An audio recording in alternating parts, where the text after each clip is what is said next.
What's happening, people? Back with another reaction, back with some more Annie Lennox and her 1992 album Diva. Once again, big thank you to Phil. And the next track in the playlist is Money Can't Buy It. Obviously, I'm inclined to speculate as to the identity of the placeholder noun it. My best hypothesis is that this relates to love, the idea that you can buy many things, including someone's services, you can hire them, you can pay people to look the other way, you can bribe them, and so on. But true love is not purchasable in the same way. So the idea that money can't buy it, no matter how wealthy or affluent someone might be, seems like a likely direction here. Now, of course, it could be something else, meaning like creative success or genuine artistry and so on. You could have a lot of money behind a production, you can bring in the best talent around you, but if you don't have it, or if you don't have the drive or the willpower or the stamina, then no amount of money is going to get you over that bridge. So there are other alternatives, and of course it might be something entirely unrelated to everything I just said, but my best prediction is that this relates to love and the idea that it is not quantifiable or commodifiable in the same way. I don't know if commodifiable is a verb, but nevertheless I'm using it, so let's give it a listen and I'll see what I can catch on a first hearing. This is Annie Lennox, the track is Money Can't Buy It, and it's from her 1992 album Diva.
Love that. So I'll start with the Sonics. First of all, in the opening, it had a bit of this, down-tempo pop kind of feel. And as the song played out over the course of the first minute or so, I'm thinking, oh, early 90s, there's a lot of tunes that begin to coalesce into what we've referred to as like modern R&B, and I felt like a bit of like R&B stylings. And then by halfway through the track, it sort of exploded and it became kind of like almost like a blues rock kind of tune, and then there's some gospel style vocals, and it's a very soulful delivery. So by the end of the track, I felt like we've been treated to a real buffet of sonic stylings and genre influences. And the lyrics, as far as I can catch them, were kind of heading in the direction I thought. She is talking about love, and she is saying that, money and even sex can't buy love, and it can't be bought. You can't buy love. So the idea that there is something sacrosanct or something pure about love in its most emotional articulation, that again, even a physical intimacy, even, paying someone to be around you and, hoping that they like you and so on, that's not going to get it. And then it goes into a section which feels, I suppose, autobiographical. I don't know if she wrote all these songs herself, but either way, the line about like, she's a rich white girl and she's got, enough money to buy all the guys that she wants, but she seems to, in a way, like, even though there's a bit of like, I don't know, tongue-in-cheek or like cheekiness in writing those lines, it feels like it's an example saying like, look, in a way, I've got it all. I'm successful and I have a look that is more easily marketable or commercial in the music industry and the cultural paradigms of the world as they've come to be historically.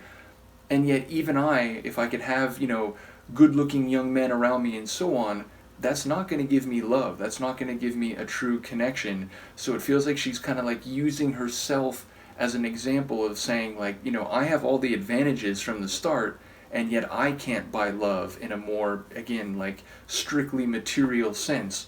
So yeah, it seemed to be like an intriguing example to prove the more general point that, begins earlier in the song's lyrics and themes. So yeah, I enjoyed it. As I said, I loved the sonic progression. It really did get to a, sort of more dramatic place than where it started, where it's very kind of minimal and down tempo, and by the end it's, soulful with gospel backing vocals and a very kind of like blues type of feel, like a blues rock feel. So yeah, very cool tune. Do let me know what you think of this one, and I will see you next time. Peace.